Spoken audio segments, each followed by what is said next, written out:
Minutos con el doctor César Ulloa. Él estará actuando como vocero y desde luego también moderador en lo que será la mesa de convergencia, con una finalidad: discutir y generar un debate sobre qué hacemos con el famoso quinto poder, el Consejo de Participación Ciudadana y Control Social, donde entre otros estarán invitados el doctor Sebastián López, la licenciada Andrea Rivera y el doctor Mario Jaramillo. Nombres que no son desconocidos y por lo contrario representan a la academia y en su momento también al Consejo de Participación Ciudadana y Control Social de Cuenca. Sin más, le damos la más cordial bienvenida al doctor Ulloa. Muy buenos días. Muy buenos días. Expreso un cordial saludo a toda la audiencia que sigue con mucha atención este espacio de reflexión, de discusión, de análisis. Doctor Ulloa, mucho se habla sobre el Consejo de Participación Ciudadana y no es que sea fácil unificar un criterio. Hay gente que está a favor porque dice que incentiva la participación ciudadana, casi repitiendo y haciendo la parábola que en su momento generara a través de un medio público la ex consejera Rosa Chalá. Pero también hay gente que dice que no, que esto no es sino un engendro, casi repitiendo textualmente, del correísmo. ¿Cuál sería el camino o qué debería ser lo que tengamos que reflexionar los ecuatorianos antes de proponernos entre eliminar o no este Consejo de Participación Ciudadana? Muchísimas gracias. Una extraordinaria pregunta para una respuesta que no necesariamente es sencilla. Claro. Según un reporte que hizo la revista Vistazo, en consideración a un estudio que hizo la empresa Cedatos, que se dedica a la evaluación de la opinión pública y de mercado, aproximadamente 7 de cada 10 ecuatorianos están de acuerdo con la eliminación del Consejo de Participación Ciudadana y Control Social. En ese sentido, podríamos decir que hay un criterio mayoritario de los ecuatorianos y ecuatorianas en el sentido de no darle validez a una institución que durante 10 años ha sido extremadamente cuestionada. Entre los argumentos que se han utilizado es que no se puede estatizar en democracia la participación, las competencias, funciones y responsabilidades que se establecen en la Carta Magna tampoco han sido en su medida completamente abordadas ni tampoco cumplidas. Por ejemplo, el Consejo de Participación podría ser actor procesal en hechos donde se denuncia la corrupción. De hecho, hay una Secretaría de la Corrupción, pero hay una sumatoria de decisiones que los anteriores consejos e incluso el destituido hicieron que les pusieron en la punta de la picota y tampoco eso les llevó a legitimar sus funciones. Por otra parte, habría que también decirlo que el Ecuador en la Constitución del 2008 creó un experimento que rebasa cualquier proceso creativo de una democracia moderna, en el sentido que los países con democracias consolidadas por lo general tienen 3 funciones del Estado: ejecutivo, legislativo o judicial.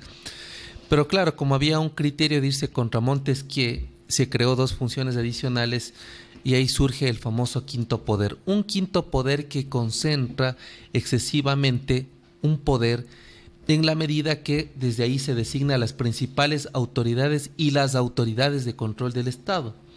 No nos olvidemos, queridos amigos y queridas amigas, que antes de ser designado el Contralor, que está ahora prófugo de la justicia, incluso ya sabía qué nota iba a sacar. Él dijo que prácticamente iba a aprobar la prueba con 100 sobre 100. Carlos Polit falló. Carlos Polit y algunos otros. Entonces, ha habido 2 proyectos ciudadanos que se han presentado a la Corte Constitucional, el uno de parte de Michael Aulestia, quien es el principal o el titular del Movimiento Oro, movimiento local de Quito, en donde la Corte dio paso para que a través de una figura de reforma parcial se recoja el 1% del padrón electoral y se consulte a la ciudadanía si está de acuerdo o no con la eliminación. Y la segunda, que también ha sido aprobada, es del doctor Pablo Dávila, quien fue vocal del Consejo de Participación en Transición, que pregunta lo mismo, pero el cómo es bastante distinto. Como mesa de convergencia, es decir, una institución que agrupa a 22 organizaciones de la sociedad civil y que está coordinada por la Fundación Esquel, hemos querido poner en discusión a lo largo del país una pregunta: ¿qué hacemos con el Consejo de Participación Ciudadana y Control Social? Y claro, cuando nosotros hacemos estos foros ciudadanos, porque el espíritu de la democracia es respetar la diversidad, la pluralidad. En democracia no necesariamente debemos estar de acuerdo.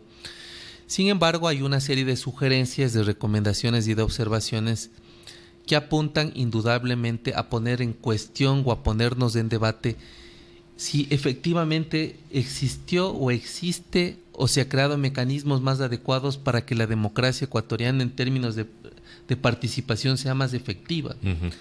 Y a nosotros nos preocupa un hecho concreto. Si uno revisa los estudios que hace el Latinobarómetro de las Américas o el estudio Barómetro de las Américas de la Universidad de Vanderbilt, que lo hacen en más de 10 países de América Latina, el Ecuador es el país que registra las cifras más bajas en cuanto a participación ciudadana. Esto nos pone a nosotros en una reflexión enorme, porque según estos estudios, los ecuatorianos y las ecuatorianas tendríamos poco o casi ningún interés en lo que significa la administración de la cosa pública, los recursos del Estado, las decisiones que toman los funcionarios que son electos por voto o designados.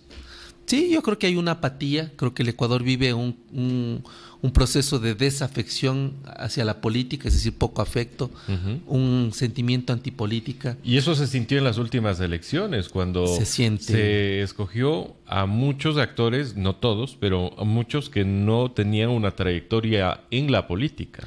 Indudablemente uno de los síntomas de la desafección por la política, de la antipolítica, es que el ciudadano y la ciudadana comienzan a identificar a una serie de protagonistas outsider, que entre comillas patean el tablero, y que al autodenominarse no políticos terminan siendo favorecidos por el sufragio de la mayoría de la población.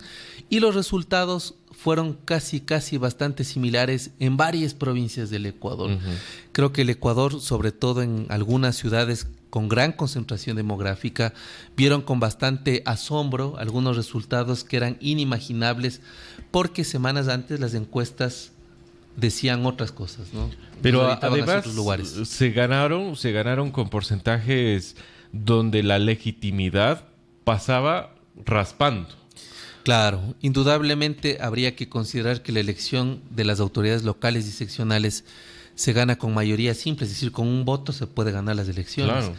Es decir, la relación de los votos del primero al segundo o al tercero era una diferencia bastante mínima. En el caso, por ejemplo, de Quito, el alcalde actual no llegó ni a tener el 30% de la votación, es decir, apenas 2 o menos de 2 de cada 10 personas habilitadas para sufragio lo eligieron. Eso quiere decir que para quienes han sido electos y electas de esta manera, el trabajo tiene que ser más esforzado, más denodado y demostrar que aun cuando tengan una poca legitimidad, sin embargo, tienen un periodo bastante interesante para revertir esa votación que tuvieron en las urnas, ¿no? Doctor Ulloa, ahora en estas pasadas elecciones precisamente los ecuatorianos pudimos elegir de manera democrática, si así lo queremos decir, al Consejo de Participación Ciudadana y Control Social. Esto no hace que lo valide, porque hay que recordar que anteriormente eran designados y casi que podemos decir designados a dedo, pero ahora, claro. Ahora los ecuatorianos pudimos, aunque creo que no sucedió, pero pudimos informarnos de quiénes eran los postulantes y decidir entre ellos. ¿Esto no lo legitima? Bueno, yo creo que la legitimidad puede entenderse desde diversas perspectivas. Y a mi modo de ver, la salida que escogió el Consejo Transitorio tampoco fue la más adecuada, porque si nosotros revisamos el termómetro electoral previa a la selección a través de las urnas de quienes fueron censurados y luego destituidos, podemos darnos cuenta que las mismas encuestas decían que más del 90% de la población ecuatoriana no sabía para qué servía el Consejo de Participación Ciudadana y Control Social. Luego, ni siquiera el 30% de la población conocía a los candidatos y las candidatas. Y luego lo más grave, el mismo 90% que no sabía para qué sirve el Consejo, tampoco sabía cómo elegir a los consejeros y a las consejeras. Uh-huh. Entonces, cuando uno mira los resultados y se da cuenta que el electo con mayor votación fue el famoso y tristemente recordado cura Tuárez, podemos darnos cuenta que él ni siquiera llegó a tener el 30% de votos de la gente. Claro, alguien podría decir en democracia se puede ganar por un voto, pero lo grave es que las condiciones previas para esta elección también determinaron que la salida que buscó el transitorio no fue la más adecuada. Es decir, lo que nosotros vivimos ahora es una consecuencia que a mi modo de ver está identificada. El origen de la consecuencia es la Constitución del 2008, porque en la Constitución del 2008, quienes fueron los arquitectos de este nuevo texto o la Carta Magna no se dieron cuenta ni dimensionaron que en ninguna democracia moderna, peor aún progresista, el Estado puede tener el control sobre la participación ciudadana. Es un contrasentido. Es decir, una constitución que tiene un enorme catálogo de derechos, pero que sin embargo, en su parte dogmática y en la parte pragmática es hiperpresidencialista, debilita, disminuye las funciones y atribuciones de la Asamblea, le da al Ejecutivo un excesivo papel protagónico en cuanto a la designación de autoridades claves. No nos olvidemos, por ejemplo, que el presidente fue quien enviaba la terna, solo para poner un ejemplo, del que fue el superintendente de comunicación. Claro. Es decir, los nombres salían de las ternas del Ejecutivo. Entonces no puede haber una función de estas características que ponga prácticamente a personas a dedo, indistintamente del gobierno que le toque administrar el Estado cada determinado tiempo, ¿no? Ahora, esto también debe considerarse. No es muy cómodo quedarnos únicamente a hablar del Consejo de Participación Ciudadana y Control Social. No deberíamos estar discutiendo también de la posibilidad de reformar la Constitución, precisamente por el mismo hecho que usted acaba de señalar, doctor Ulloa, cuando dijera que esta Constitución aprobada en Montecristi en el año 2008 es una Constitución hiperpresidencialista. Indudablemente, la Constitución de Montecristi tiene una serie de contradicciones que en su momento un conjunto de personas las identificamos, pero como la efervescencia de la Revolución Ciudadana se parece a la espuma de la cerveza, cuando alguien no sabe servir en el vaso, crece y se desborda. Nosotros identificábamos que era una contradicción, una constitución que tenía un catálogo enorme de derechos, pero que sin embargo legitimaba un modelo autoritario en la medida que le revestía o lo sobredimensionaba la figura del Ejecutivo. Ahora nosotros nos encontramos frente a una situación bastante compleja, y la situación es que aun cuando se elimine el Consejo de Participación Ciudadana y Control Social, eso no significa que se elimina la función de transparencia y control social. Tal es el caso... Hay que dividir este proceso. Claro, tal es el caso que la propuesta del doctor Pablo Dávila, del Comité de Reinstitucionalización del Estado, él propone dos preguntas. La una es eliminar el Consejo y la otra es darle una plena autonomía a la Fiscalía General del Estado. Nosotros vemos cómo la Fiscalía se debate en aguas profundas y no puede avanzar precisamente porque esta función de transparencia y control social tiene de alguna manera maniatada a la justicia y el sistema de administración de justicia. Doctor, usted además es especialista en ciencias sociales, docente, investigador a tiempo completo, dicta clases a pregrado y posgrado. Usted ha sido invitado más de una vez como analista político en medios internacionales y nacionales, además de ser columnista de diario La Hora, El Universo y El Telégrafo. ¿Cómo ve la actuación de la Fiscalía hoy por hoy? Es una Fiscalía que no deja de ser cuestionada, y aprovecho su presencia aquí para tocar de refilón al menos el papel de Diana Salazar. No deja de ser cuestionado porque primero que nada Diana Salazar tuvo un examen de 10 sobre 20, que no dejan de recordarle, número uno. Y número dos, si bien ha tenido un notorio avance en casos como antes llamado Arroz Verde, ahora el caso Sobornos 2012-2016, también hay que ser francos, no ha habido un avance significativo o no se conoce de un avance significativo sobre la trama de INA Papers. Y no es que quiero hacer favor a un lado o al otro, es simplemente que creo que como medio de comunicación deberíamos preocuparnos porque todo tenga la misma atención. Indudablemente, la titular de la acción penal del Estado, que es la Fiscal General de la Nación, tiene que, sin miramientos de ninguna afinidad de orden político, poner en investigación o indagación todo aquello que va en contra de los intereses del Estado. Uh-huh. Y lo que usted dice tiene una contundencia de tal medida porque la fiscal no tiene que rendir pleitesía ni tampoco pagar favores, ni mucho menos moverse sobre la base de los intereses de la coyuntura de ningún grupo. Creo que la fiscal tiene que actuar de manera transparente, autónoma, y tanto de la misma manera como analiza el caso de los Panama Papers, indudablemente tiene que analizar el caso de los INA Papers, el caso de Arroz Verde, el caso de todo lo que es la trama de Odebrecht. Es decir, ahí no debe haber ninguna intencionalidad, indudablemente. Como ciudadanos, como ciudadanas, lo que nosotros queremos es precisamente que la Fiscalía se inaugure como una institución de independencia total. Es decir, la fiscal o el fiscal a futuro o quien pueda ser designado en este cargo no tiene que ir de la mano con ningún gobierno de turno. Nosotros ya vimos lo terrible que fue la designación de los exfiscales Galos Chiriboga, de Carlos Vaca Mancheno.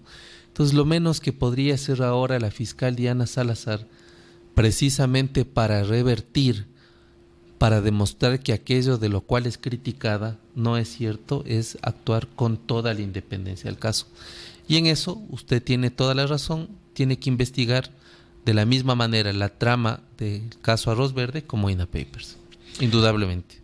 Doctor, finalmente, ¿por qué considera usted y por qué debe llevarse estos temas a un debate donde se busca involucrar a espacios más amplios de la sociedad? ¿Por qué preguntarnos qué hacemos con el Consejo de Participación Ciudadana y Control Social y tratamos en ese foro, en ese debate, de involucrar a más y más voces? ¿Cuál es la finalidad y qué ganamos los ecuatorianos? Bueno, porque nadie nace demócrata ni nadie nace ciudadano. La democracia es un proceso de construcción y solo puede haber democracia con más democracia. Si los ciudadanos y las ciudadanas no se empoderan de un proceso de participación, entonces los niveles de representación política no solo son de mala calidad, sino que tampoco reflejan los intereses de los ciudadanos. Usted dijo con bastante claridad que las elecciones en muchos lugares del país estuvieron llenas de sorpresas, porque eso refleja el grado de desinterés de la ciudadanía en cuanto a la elección de sus autoridades. Uh-huh. Creo que poner en discusión los temas de Estado, los temas de las instituciones, nos hace no solo mejores ciudadanos, sino también tener mayor responsabilidad por el futuro que nosotros estamos entregándonos y entregando a las nuevas generaciones. Mientras los ciudadanos y las ciudadanas no se enteren, no se empoderen, no tomen decisión, no tomen partido por estos procesos, no va a suceder nada. Es decir, no podemos seguirnos quejando de cómo está el país si no intervenimos. Y creo que estos foros nos permiten a nosotros crear un tejido social de tal manera que la gente comience a concienciar y a sensibilizar acerca de su situación. Yo nada más quisiera, antes de cerrar e indudablemente agradecer infinitamente a ustedes por este espacio, recordarles que la Mesa de Convergencia ha tenido esta iniciativa que se va a llevar a cabo ahora a las 5 de la tarde y la cita es en Jardines de San Joaquín. Están invitados una diversidad de personas e indudablemente este espacio precisamente es para responder esta pregunta. ¿Qué hacemos con el Consejo de Participación Ciudadana y Control Social?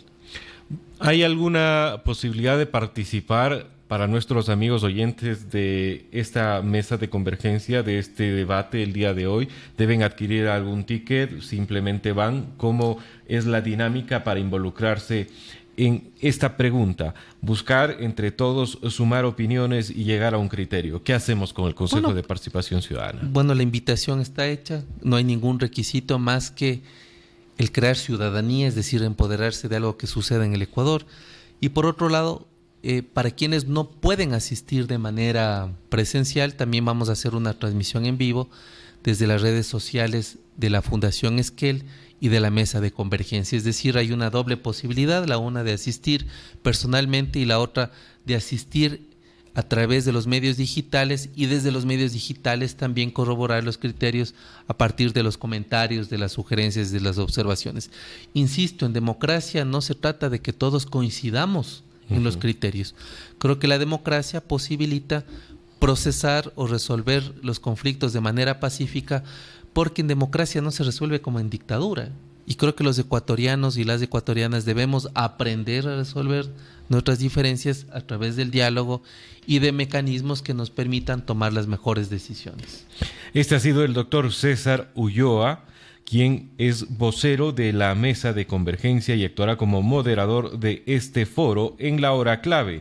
Ciertamente, el preguntarnos, buscar hacer este tipo de encuentros y debates es el camino, al menos un paso hacia una mejor democracia, pero el trabajo no se queda ahí, hay trabajo pendiente, con miras en la Constitución, en la mismísima participación, en las elecciones, entre otros temas que deben ser abordados por la sociedad ecuatoriana. Esta es la hora clave de la W. Inicia publicidad en la W.